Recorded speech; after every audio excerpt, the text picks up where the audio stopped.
underlying it all.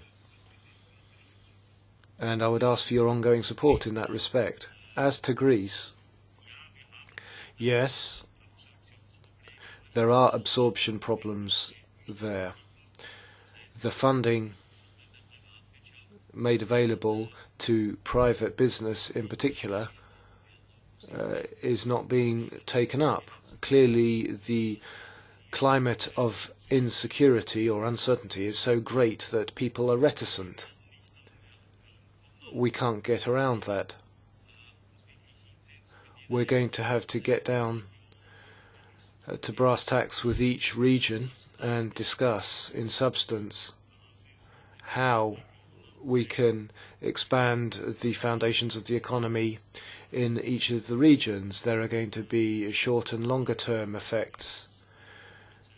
We've got to do this, otherwise we'll be left with just agriculture and tourism, whereas I think each region has got its own potential and we need to take a systematic look at that.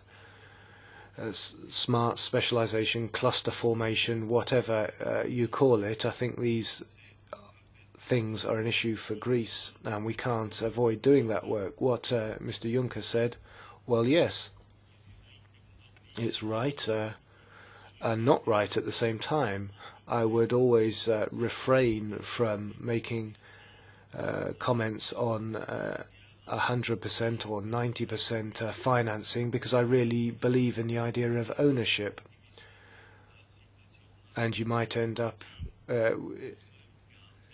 with rather difficult situations you can't escape from. If you increase the co-funding rate, then there's always the possibility that there will be fewer projects because there will be less money available. Already today, Greece could increase co-funding to at most 85%. That's the maximum under the current funding period. And I've already addressed one of the other issues you mentioned. On what our colleague Tsela said, well, sometimes what we expect and how things are implemented part company, but I do think we need to give some instructions that the others have to follow. The fact that you don't get total implementation sometimes comes down to politics, and of course we're going to have to exercise pressure to ensure that things are reasonably in order. In terms of cross-border operations, cooperation, we're seeing progress, but sometimes member states aren't very happy themselves with cross-border cooperation. That's right to say, but I would say that we are going to have to make progress incrementally.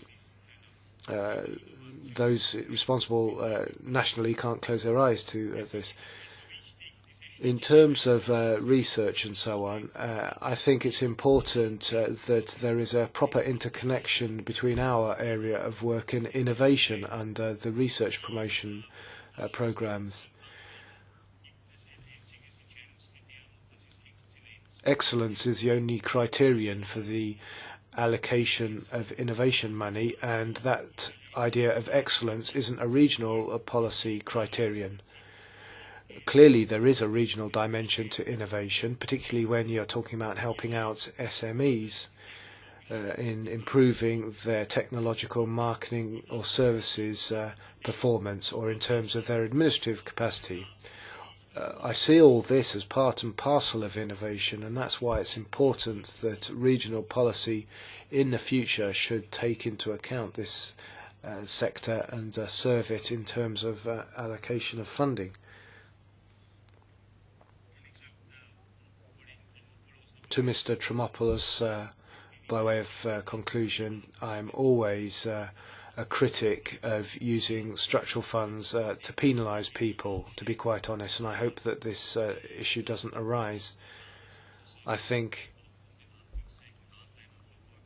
this is something that the hardliners alone would be keen on. If you have a repeat offender, then possibly that would be a case in point. But if there are serious efforts being made by the government and the opposition and so on, then that wouldn't be the case. If you've got a country which persistently flouts Commission rules, then that would be a different case, but we haven't had that yet, and I hope this remains an academic debate. The idea of 150 kilometres, I think we'll either have to drop it or amend it in such a way that it enables cooperation within the Mediterranean area.